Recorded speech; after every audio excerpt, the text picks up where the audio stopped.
away we go. Ladies and gentlemen, and everybody in between, welcome once again. That's the wrong camera. You're over here. Welcome once again to the SYN Shop Podcast. The light for this one's on. That's why I looked over there. So it is what it is.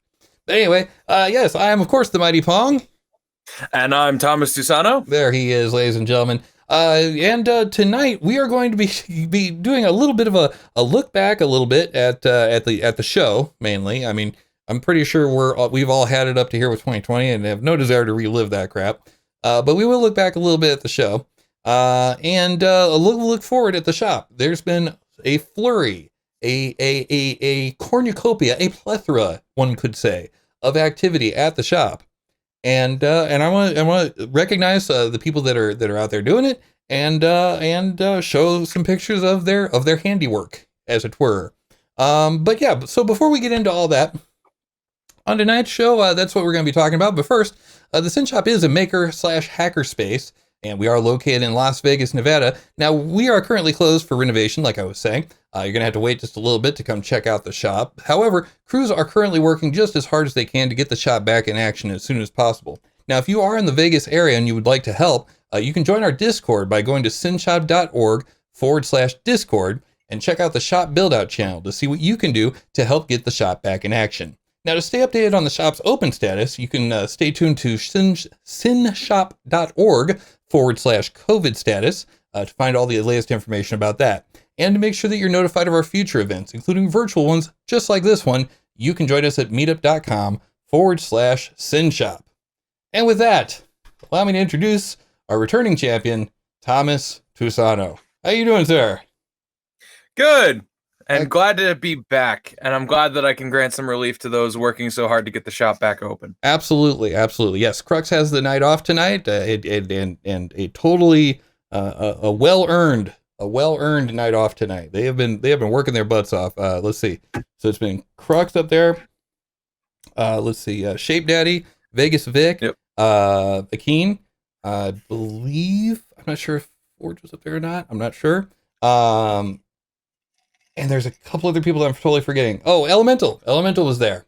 Yep. And there was someone else whose name I cannot remember. Well, we can put it this way, Pong. Titans was there.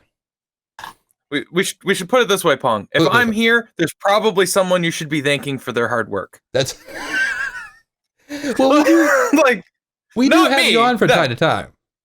Yeah, I know. But generally speaking, you're not wrong. Yeah. I mean, 2 out of 5 dentists can't be wrong. Well, that's true. I always end up with the 4th dentist, but that it is what it is. But no, seriously though. Yeah, no, that's they have been working their freaking tails off. And so yeah, like I was saying before in the earlier announcements, if you can go down and help out, that would be awesome. In fact, you know what? Let's just go on and get into that. But yeah, so they've been working really hard on tearing out a lot of stuff. Now this was an older office building, number one. So we had a whole bunch of offices that we just didn't need.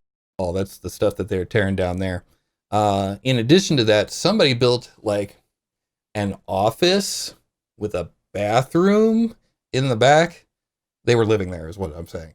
And okay. And that's where you see that person standing right there. That was a room with a bathroom. I think I may have a picture of it when it was still a room earlier. But that area that you're looking at, actually, here, I'll rewind.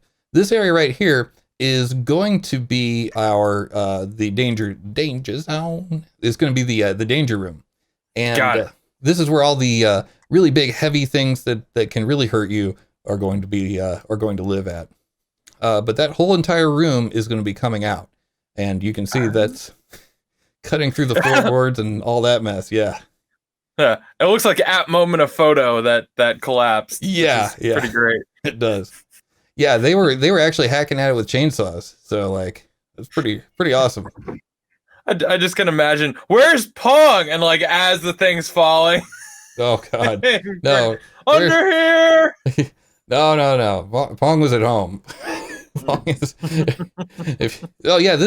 the bathroom from this is the before shot of the bathroom there, and that it was apparently very there's some nice mold for you. Yeah that's why that had someone lost the security deposit. Yeah, that had to go. Yeah, that's where they ended up at, right there in the ye old dumpster there. But yeah, no, and they're that's Elemental right there. I'd know his face anywhere. But yeah, no, people have been working, like I said, just ridiculously hard up there, and I just wanted to take a second to acknowledge them and say thank you for all of your hard work. The shop wouldn't be what it's going to be without you making it what it is. Yeah. So were you along for the ride with I3? I know that you were involved pretty heavily with them. Were you there for part of the setup? I don't remember. I came in years after. I was, however, the thing that we had ongoing when I was involved was the expansion was what was going on. Mm-hmm. So they moved, like Nate, we had episode 21, which was the Tale of Two Makers, and I think we went briefly into I3 history. Mm-hmm. If not, we did a deep dive with Nate Benzinson. Mm-hmm. And anyways, who, I mean, now after 10 months of lockdown, my hair is almost as long and luscious as his. But either way, luscious. We were talking expansion, we were talking shop planning, and then, like, more or less, like, things happened. Things happened. Oh, they did. Yeah. What was I going to say? But I did see a lot of the build out that's going on here, and it is a lot of hard work. They used to schedule weekly build out nights to get things that they needed done. Like, oh, everyone meet here Thursday at 6:30, and we're gonna tear down this, or like, here's the amount of work that we want to get done before we call it for the night. Yeah, and then people would show up and just get done what they needed to get done. Yeah. So, yeah. So how? One of the problems that I see them having these days, right, is having people that are willing to go down and help out, which I imagine was probably a problem before this whole everything, but now there's this whole everything. Yeah, and you gotta, like,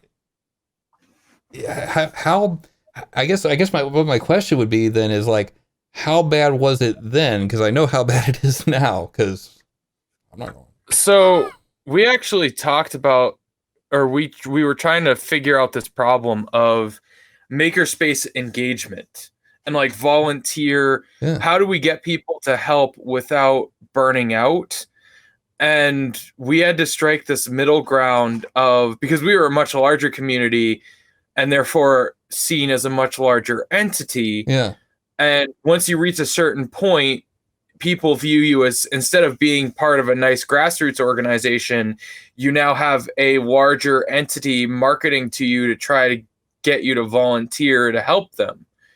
And so once you breach a certain, like, I think it's Dunbar's number, kind of like once community cohesion begins to break down and or the bonds aren't as closely knit among members because you're a large organization. Yeah. Once you breach that number, it's then actually viewed as an annoyance to ask for help because you're viewed as something that should already have the help, which isn't the truth. The inverse is actually true. Yeah. Because it's like a weird self-sufficiency trap. You should be self-sufficient because of how many people you have, but you aren't because people think you already have the help you need. Man, it was really trying to figure that out. I bet. So, deadgum kids. No, it's funny. You just dropped this messed up. He just dropped this profound point, and then he's like, "Here, I'm going to cause you an hour of editing tomorrow. How about that?" God. So I was actually that's fascinating though, because you actually you just put into words a thing that I've been, like, kind of wondering, like, that's kind of been rolling around in the back of my head. Because you're right. Like, once you get to a point where you're big enough to where you have infrastructure, or at least it appears as though you do, people are like, well, they got help. Someone's doing it.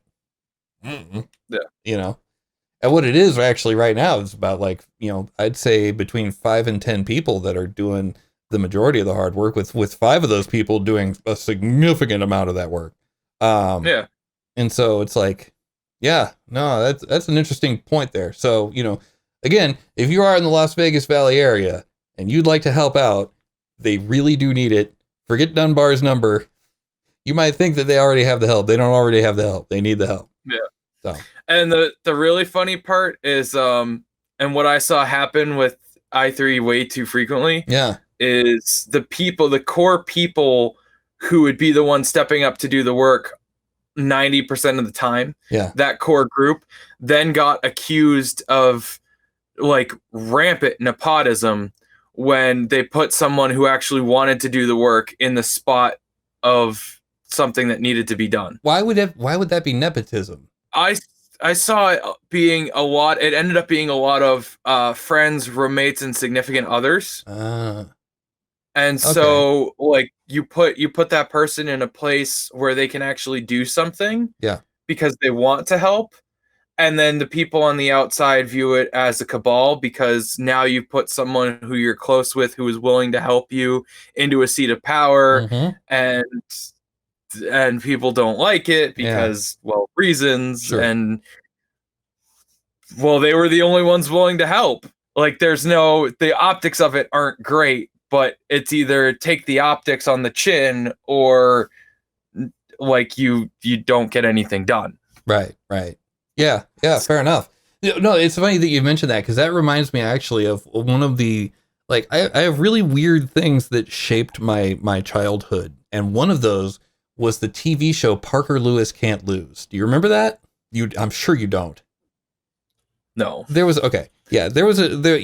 during the time of, I'm thinking the wrong show. Oh, Ferris Bueller's Day Off. So Ferris Bueller's Day Off was the movie, of course, right? It was the first John Hughes movie that made John Hughes movies mean a John Hughes movie, I think. And one of the networks was like, hey, this is a popular thing. We'll make a TV show about it. And they made Ferris Bueller's Day Off the TV show. And it was terrible. It was awful. But then Fox comes along and they make a show called Parker Lewis Can't Lose, which is pretty much Ferris Bueller's Day Off, only somehow better. I don't know how. But the point is here that his sister or someone like that was like, I can't believe you get away with all this stuff. You show up to school late, you leave early, you never do your homework, blah, blah, blah, blah, blah. And he's like, well, you could do that too. The only difference between me and you is you don't. You know what I mean? And so it's like, it's one of those. It's like, that's kind of a similar situation to that. Like, you can't really be mad at those people because they stepped up and did the thing, because you had the opportunity to step up and do the thing. You know what I mean? Like, if you would have said, I'd like to do the thing, then. Are the optics, are those casting the glance wrong? Are the ones who are shedding these optics or have holding this opinion wrong about, well, yes and no, because there are sometimes it looks really bad. Like when your treasurer is also happens to be dating a member of the board, like, or something like that. Or, your infrastructure guy is college roommates with the guy also doing your IoT or most of your hand tools or something like that. Like not that anyone's paid, but at the same time, it's just like, when does it stop looking like a group of friends, and start looking like, kind of like, oh, there's a select group of people that have control over this, so on and so forth. I could see that getting messy real quick. I could see that really getting to be just a total freaking mess. People are messy. People are messy. No, that's true. We're basically shaved apes at the end of the day. I mean, we're still trying to figure out like how to get bananas. Like that's really it. So it's interesting what you were saying before about the shop and being and getting people to help when they just don't want to. Like, have you seen any other instances of that? And like and how did that, like how did you? Because you went into it a little bit earlier, but you never went into how you got the people to help. Because you said that there was a problem getting to people to help because there's such a large group. How'd you overcome that? We didn't really, was one of the issues, is we had maybe about a dozen people that would rotate in and out. One of the things that we found was that the core group of about 30, what we called hard users, were, and we referred to people as addicts as a joke, which probably isn't funny, but we did. We did that. That was a thing. Mm-hmm. So what would happen is someone would have like a week to 2 week hiatus where we wouldn't see them, and we were used to seeing them almost every other day. Mm-hmm. And then they'd come back 3 weeks later, or however long, and would be like, oh yeah, I just had to take a break. And we realized what was going on is that we were burning out members, and we were doing it to the heaviest, like the most adamant, devout, however you want to call it, members who were like doing all this work. Yeah. We were getting them to use their burnout tokens. We were getting them to buy into where they had no other resource. Use all or those they had no spoons. other. Yeah, and it's not sustainable, because it ends up, and then new members would come in and they're really enthusiastic and they want to help and they want to be in the little social group, and so they spend every available resource to gain approval from that group. Yeah. And it doesn't happen. Why do you think that is? Why do you think it is that new blood gets rejected so easily? I think the enthusiasm. I think that once the older members get their sea salt, per se, get their legs underneath them, Mm-hmm. They lose any illusion about the newness being exciting. And they're no longer, they do get excited for new projects, but they're no longer bought in the way they used to be. Mm. And then they see someone come on and they see the enthusiasm as off-putting. And then they begin to kind of try to ground that enthusiasm out of that person in exchange for realism. Interesting. And it's I mean, I've seen it happen in workplaces too. Someone comes on, they're really optimistic to start, Yeah. and then someone slows them down with, whoa, that's not how we do things here. Yeah. And they take the function or the functioning over the optimism. Yeah. Anything to they ground out the optimism from that person to get them to pay more attention to the important functions that have to happen before they can be optimistic about anything. And that grounds out the enthusiasm out of new blood, and then new blood does the same to anyone else who kind of comes on, and then the seniority starts burning out, and then either fades off, takes a breather, and comes back. It there's a variety of things that can happen from there. My case was just in general disagreements with philosophy and how things, and I was just like, no, you know what? No, I know my community. I know not what's best, but I know that this isn't good. And I backed away from it, and I was like, nah. So did I ever tell you about the monkeys and the ladder? The basic theory goes like this: you got let's say 5 monkeys, and they're all handcuffed together, and and there's bananas at the top of a ladder. So as soon as one monkey, this is all a thought experiment. I don't think they ever actually did this, but it wouldn't surprise me. So one monkey starts to climb the ladder, and they all get sprayed with the hose, right? Well, cold water, right? They don't care for it. They hate folks. So what happens is that the monkeys, as soon as a monkey starts going for the new bananas, they're like, no, you get out, you get down here. I'm going to kick your butt. I'm going to kick your monkey butt. And they proceed to do so. So then what you do is you start swapping out the monkeys. You take one monkey out, put a new monkey into the chain. And as soon as that monkey sees the bananas, he's like, yeah, I'm going to go grab some bananas. Everybody's like, no, you're not. They start. Yeah. Blah, blah, blah. Eventually, you can replace all the monkeys to where no one has ever gotten sprayed, and they will keep all the other monkeys away, because that's what you're supposed to do. You're supposed to keep the other monkeys away from the bananas. Yep. Yeah. So that to me has always been very instructive, as far as you go into a new place of work and everybody's like, no, that's not the way we do it here. I'm like, oh, okay, you got sprayed with the hose. I got it. I don't say that because that doesn't make you a hit at parties at all. No, but especially if they know the allegory. Yes, exactly.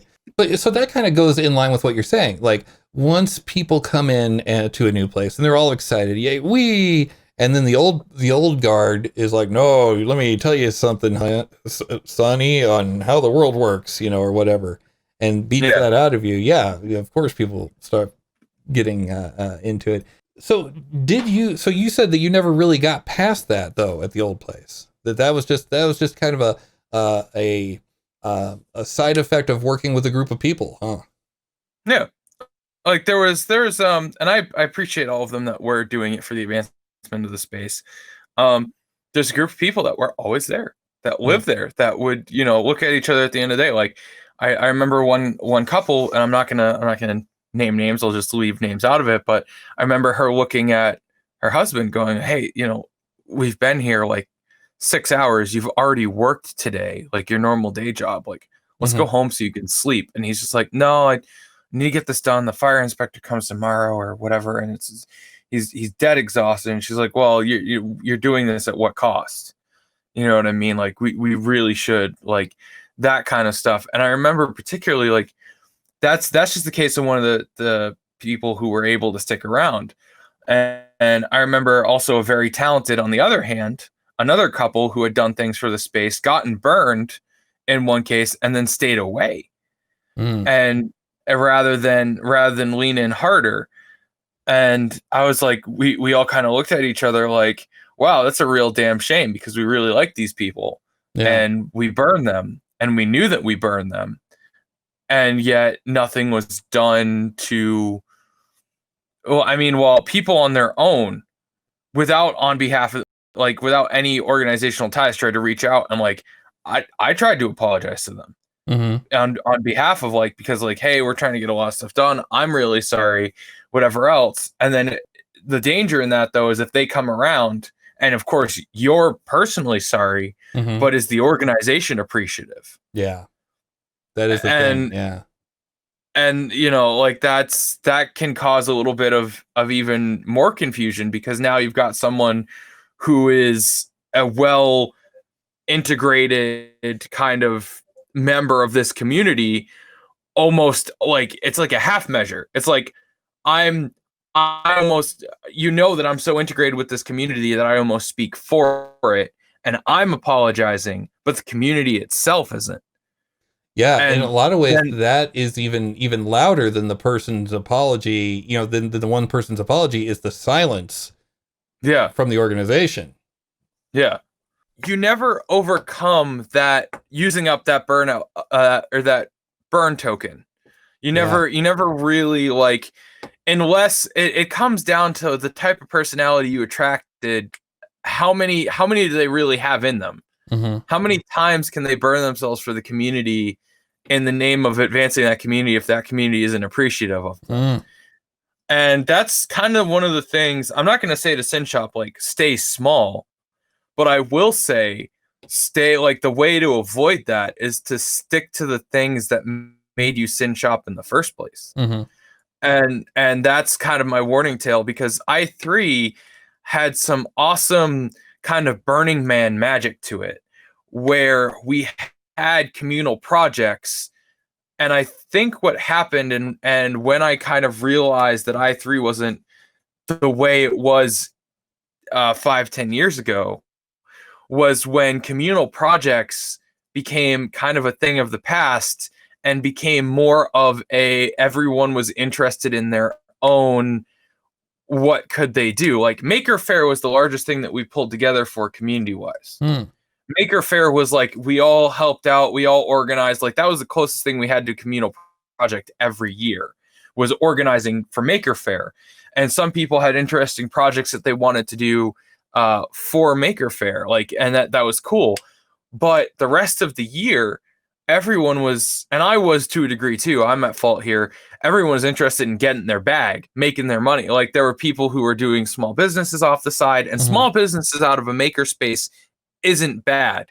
It's when the small businesses out of a makerspace have no feedback into the community somehow, have no give back, have no interest in the community being so vibrant. They just want to do their thing and leave. They just want Now, cheap it's manufacturing. So how do you quantify can you quantify a little bit more like what it would look like if someone is giving back and what it looks like if they aren't? So like I made something when I was doing the Tusano Trading Company and starting that out of i3, Mm-hmm. I had a few hard and fast rules I would follow. And like for those things were, all right, if you make something at i3 and people keep going, oh, hey, that's neat, hold a woodshop class on how to make it. Because people want to know how to make it, and it's not damaging your bottom line to show them how to make it, because they're makers, they're eventually going to figure out how to make it on their own. It helps you and generates a form of social capital to go and goodwill to then, like, I noticed that cutting boards were something that really interested people around Christmas time. Mm-hmm. So I tried to chunk out a time in the wood shop where I knew that I was going to be making cutting boards anyway, and show people my process as a business owner, as doing small production to make cutting boards. And it's the simplest thing that you can do in the wood shop. It's probably the lowest effort thing, the easiest thing to crank through. Mm-hmm. But at the same time, people are really impressed because the layman doesn't know how to make a cutting board from scratch. Right. And even other makers who don't work in the wood medium are kind of like, oh, this is really cool. I haven't done this before, and they want to learn. So I did that, and I generated goodwill. And then I more or less said, like, okay, for the cost of the class, you guys are paying me for the materials. I'm putting a little bit of money into the i3 wood shop to cover wear and tear on machines, to cover the glue that we might be using, to cover any of the space or whatever else for holding a larger class. So I'm giving back to the organization. I'm giving our members knowledge they need. And I'm still like, I tucked aside a couple that I was working on to then sell at craft fairs. So I was getting mine while giving back into the community. Absolutely. And that was how, and there are other people who would hang out little shingles that said made at i3 whenever they went to a craft fair. They would talk about, if people asked, like, they'd like talk about, oh, what is i3? Or they would have flyers like literature at their booth at craft fairs, like, oh, cool, this is where you work out of. This is, and I would do it too. And I would go on and talk about, oh yeah, I work out of a communally owned shop that helps people learn different trades and vocational techniques and all this other stuff, so on and so forth. And I would be willing and ready to talk to people about the community around i3, because I was very much like, that was my way of helping, because I was trying to run this business on the side.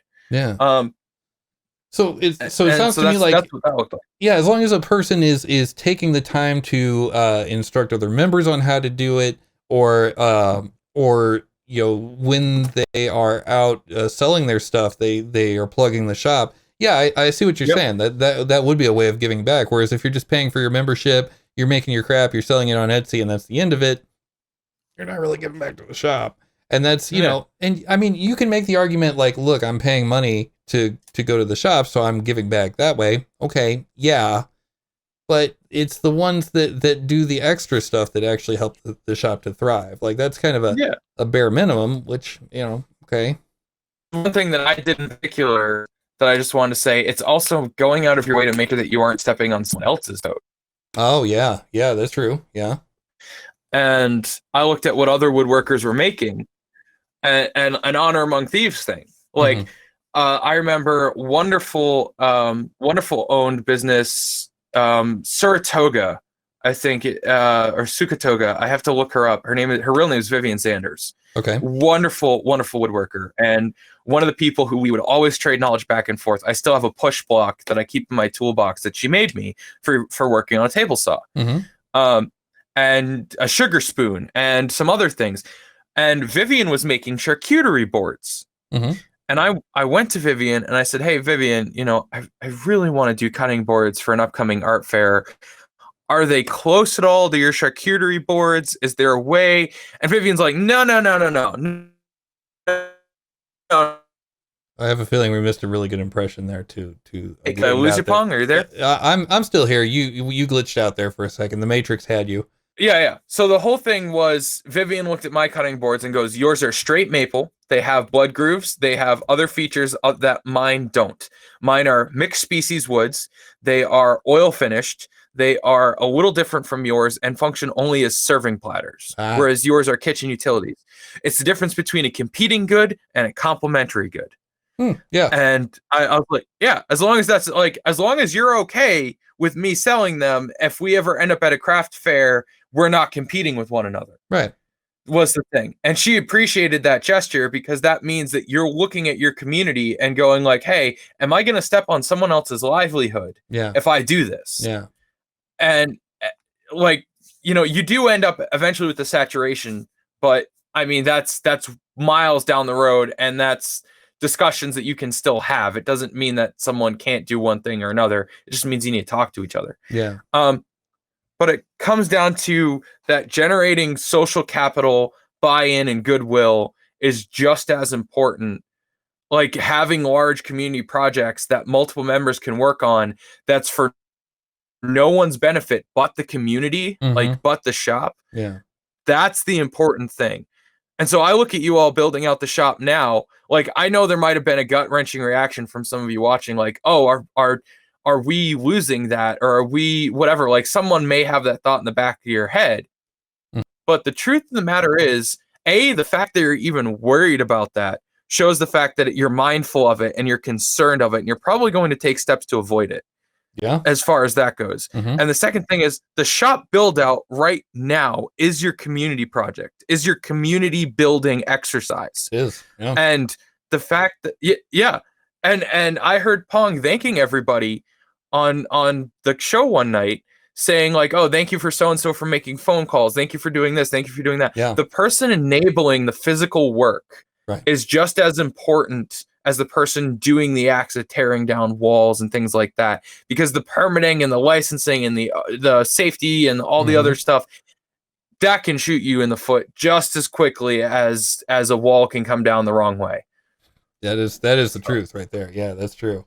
Yeah, Zenify's been doing he's our secretary, and he's been doing a whole lot of work as far as getting all of the, a lot of permits, talking to all insurance people, doing all kinds of work to get things rolling. So yeah, no, that has absolutely been a thing for sure.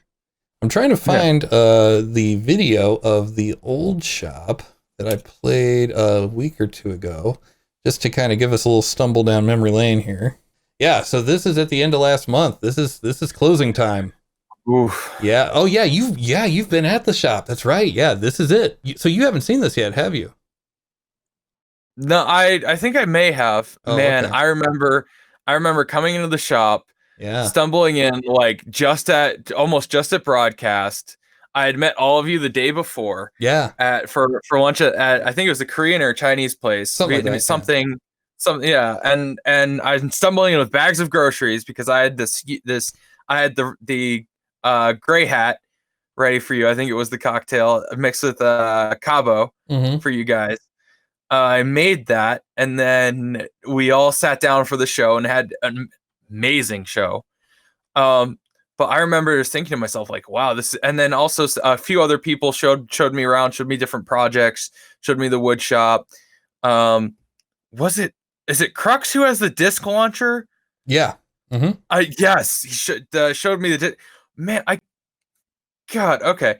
So I it's pretty cool. Feel bad because it is. I remember like, Christina was that I've taken Christina along with me to makerspaces before to see me work on stuff. And she's hit this weird ground of like being the, oh God, don't do that girlfriend. Like that's dangerous. And like, see Crux's disc launcher. Crux, you have when you watch this back, you have a very auspicious honor in being the fact that I think you were one of the first people that gave Christina that sparkle about a project, because I've done great things, and it's like it's normal for her by now. She's like, oh cool, Tom brought home another project, that's cool.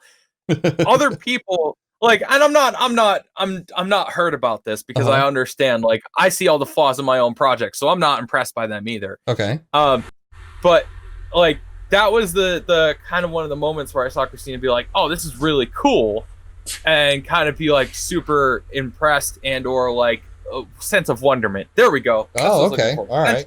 Sense of wonderment. Because like I3 was a circus that she was used to at that point, and she came into SYN Shop and she was like, oh, this is really cool. I don't normally get to see this, and this is a really neat device. She was still kind of like, this is super dangerous because this is high voltage, but this is cool. So the one thing, if I can say, going forward for Synshop, the one thing, if I can, I mean, I know just as much as you, just as much as any Synshop member, because I want to say statistically a young buck compared to the average demographic of any makerspace. So I don't know. I'm trying to say I don't know what authority I have to be saying this besides. You have a mic in front of you. You have all the authority. Go for it. Yeah. So yeah, exactly, folks. I have all the no. Going forward, Synshop, my advice and message to you would be to continue doing great things as a community. Yeah. Because I've seen the one thing any makerspace can survive disasters. Right. That's easy. What they don't survive is communal death. Yeah. And what I mean by that is anytime, so I looked at something really curious, is that most makerspaces, after they have a fire, they shutter their doors. You never hear from them again. Really? If you look at the trend, a fire is the death knell for a makerspace. That's interesting. Okay. And I looked at it and I went, why? And I looked at what makes this different than any other natural disaster that happens in a fire. And a fire, or anything involving fire. And, flooding, people come back from, having to move the space they come back from. What was different about fires was the communal death. Because you can go back to normal you can do your best to go back to normal, or floods aren't always as bad. I mean, and we're talking like maybe like a few inches of water. We're not talking like the whole shop gets washed away. Right, that's a whole different thing.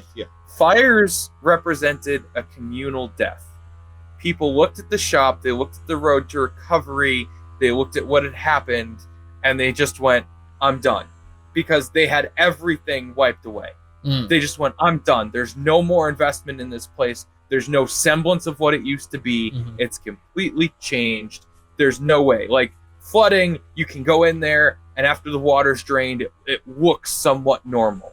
Fire, you go in there, the walls are charred black. It's not the symbol it was. Fires toll a communal death for a makerspace. And if you're, and maybe you can look at the same data, or you can look at different data. Maybe I'm wrong. Maybe I'm onto something. I don't know. But the one drawback I took, or the one takeaway for me, was that a communal death, or something that causes such an overwhelming stimulus that people look at a makerspace and say, I cannot continue. I cannot put in the work to bring this back to what it was, is the communal death. Yeah. And as soon as that communal death sets in, it's gone. So don't fear for that. Don't fear for that at all, because I look at you guys' Discord community. I look at the fact that I constantly have a notification. I look at the fact that we have the SYN Shop podcast. I look at the fact that you guys have, maybe it is the same dozen people, but your community is also, from what I'm just see, is a lot smaller and much more vocally appreciative of what you're doing. That's from an outsider looking in. It might maybe the dynamic's different, but sounds right. Yeah, all you have to do is be mindful of the communal death, and you guys have, I think, a strong enough community that is not a concern. Yeah, and the irony will be that there's a point where you get too big. It does exist. Yeah. There's a point where you get too big, where the community is lost, or the community no longer has that buy-in, and you have to figure out the nature of like how to get that sense of community into your shop culture. But that's something way down the road for you guys, because you're not, from what I understand of it, you're not at that point. You all know each other. Yeah. You all have faces to names. Well, so you'd be surprised, actually. We have over still, and this is amazing. Like, this is, like, I think one of our biggest success stories. Before the pandemic started, we had 130, I think around 130 members. And we only lost 20 or so. Like, we're still right at, either at or above 100, which is not bad. Like, I was really surprised that we kept so many people. And that's after being closed for 2 months so far, something like that. But we did get the building back. I'll talk more about that in the post game, but we did get the building. We own it now. Like, that's why we started doing demos. So, but yeah, pretty awesome. Yeah. Freaking finally. And we own it. Now renting. that you guys have that, that's pretty much a life insurance policy right there. It is. Because you guys have a space of your own. Like, that's it's no longer a concern. Absolutely. Yeah. So well, it is, but it's the culture thing. Yeah. So what happens when you go to when you do get that big? Like, at what point do you? Well, there's a couple different points I want to shoot off into them. Yep. One being, so we actually do have quite a large amount of people that, it's very frequent that I go in and I'm like, I have no idea who this guy. And then someone is also like, well, that's so and so. He's been coming here for 5 years, or whatever. So there is a good amount of people, and that does happen from time to time. A lot of the group does know each other. So when you get to that point, do you have any idea on what to do at that point? Like let's say we make it to that point. What then? You want to turn yourself into the mule and not the unicorn. Oh, okay. Lay it on me. And so this is something that I have learned from my boss at my current job. And he's like, we're looking at some other industry guys and we're going like, they took off. This growth is not sustainable. Yeah. This is not, there's no way they're going to be able to keep up with this pace. There's no way that fulfillment makes sense. Right. There's no way they can do what they're about to do, because they're going from a X scale company to a Z scale company and they're skipping Y completely. Yeah. And so what you're looking for with Synshop, and I'm going to say this and it's going to seem really callous, and I'm going to apologize in advance. Okay. The fact that those members dropped off, and if they come back, great, might just be a blessing in disguise. Because why? And yes, losing the dues suck, because what happened is that growth, it's gonna, you want a natural ebb and wane, and you want to grow, but you want to do so slowly. Because if you go and you hit the skids and you take off and you're that unicorn, you're that one special case that just flies out there, you have no path to follow. Mm-hmm. And no examples to, whereas makerspaces are no longer a new phenomenon. We've been around 10, 20, 30 years almost now, at least in a loose concept, as a concept. So now you have more examples. You have Ghost Ship, Noise Bridge, like all these different, like that, either good or bad examples of how they culture themselves and how they carry themselves and what they do. Like Ghost Ship, huge problem, has scarred makerspaces for every fire inspector across the country. You mention the words Ghost Ship to any fire inspector, they'll be like, "Oh, you mean that tinder box that went up in California like 5 years ago, where they made the whole space out of pallets?" Yeah, like that was a bad idea. So Noise Bridge. Noise Bridge has a weird case in where they have a community almost the same way. They're a hushed rumor amongst people because they're so old and so ancient that no one knows who's really running the show. You know what I mean? Like, I'll bet Crux does. It's almost Crux knows. Yeah, probably. Yeah, probably. Like there are some he's like there one are of the old gods. I was about to say the spirits from Lord of the Rings that like just Crux and Nate are one and the same. I'm convinced because they both. Yeah. Okay. Anyway, they both worship the old gods. You guys have precedent now. Yes. And so you want to look at all the spaces that currently exist, Yeah. all the spaces that you enjoy, avoid and cherry pick from everything they do. Mm-hmm. Talk to them. Go to Nation of Makers. Go to that convention. Even if it seems convoluted and more focused on STEM and child education and all this other stuff, there are still maker spaces there, corporate or otherwise, that you can get data from. Yeah. Go have someone who does makerspace tourism that goes to different, that anytime they travel out of state, when travel is a thing, that, you know, they stop by the local makerspace and they ask questions about what the culture's like. What problems have you run into? And you're going to find some weird Twilight Zone, Hanna-Barbera mirror scene moments where you run into your doppelganger in a different space. And that's going to be weird because I've had it happen to me. Oh, yeah. I actually had that happen at a club many moons ago in a previous life. Especially considering how I looked at the time, me finding a doppelganger of me at the time was ridiculous. Go ahead.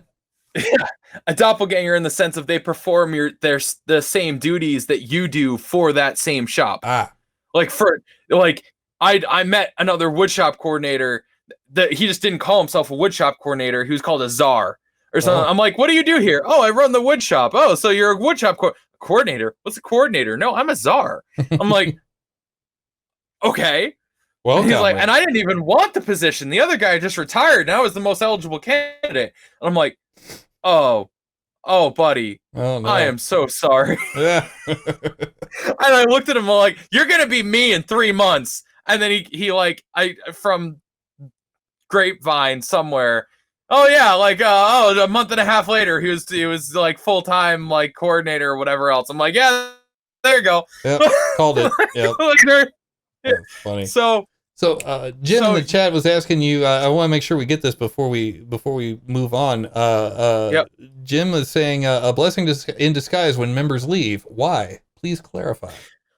So what happens is it's almost like distilling, and this goes back to saying, "Be the mule, not the unicorn." Don't take off and grow too fast. Yeah. You are going to shed and lose members. And then your community is going to be more concentrated. You're going to know immediately, or you're going to have a smaller community, and it's easier for them to knit bonds when they're smaller. Right. So this move, if you see some more atrophy after the move, and then you go down to, let's say, 190 members, something like that, that you go down another 5-10 members.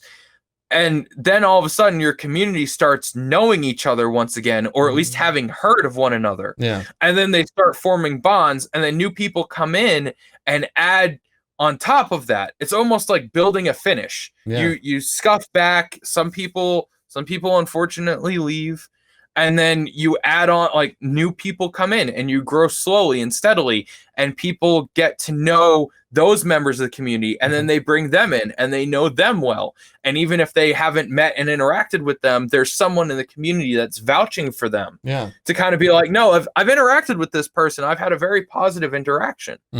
And now, yeah, exactly. Pruning trees, distilling.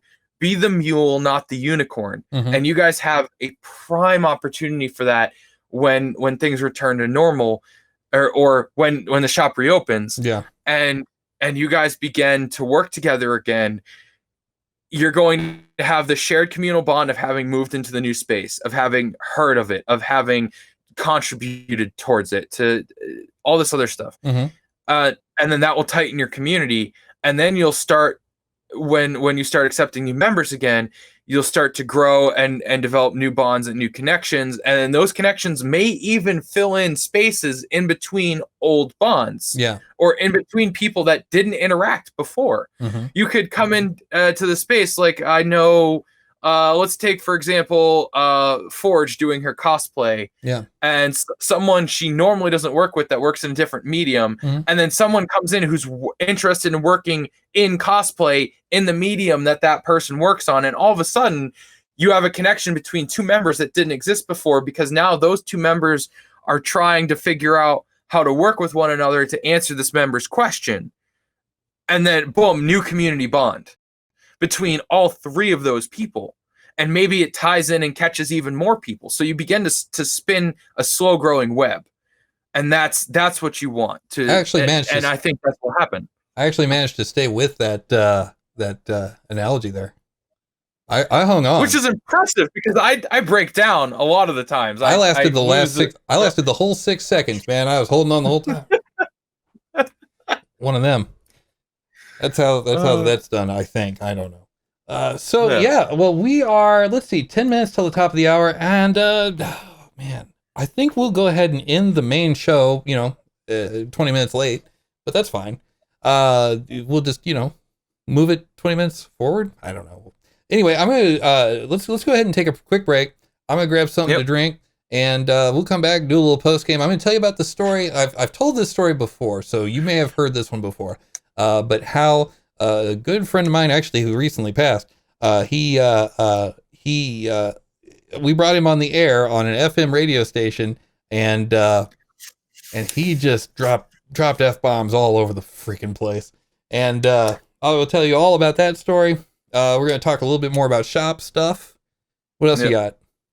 And tabletop nerds, hang in there because when we come back, nerds. And any Dungeons and Dragons, any Pathfinder. Hold on. What does our guest tonight, Dungeons and Dragons and Stranger Things, all have in common? The answer just may surprise you. Or will it? That answer and much, much more is coming up right after the break. Now, if you're watching us on YouTube, welcome to Saturday. Happy 2021. The odometer clicked over. Don't get too excited. It's going to be weird for a while. It's okay.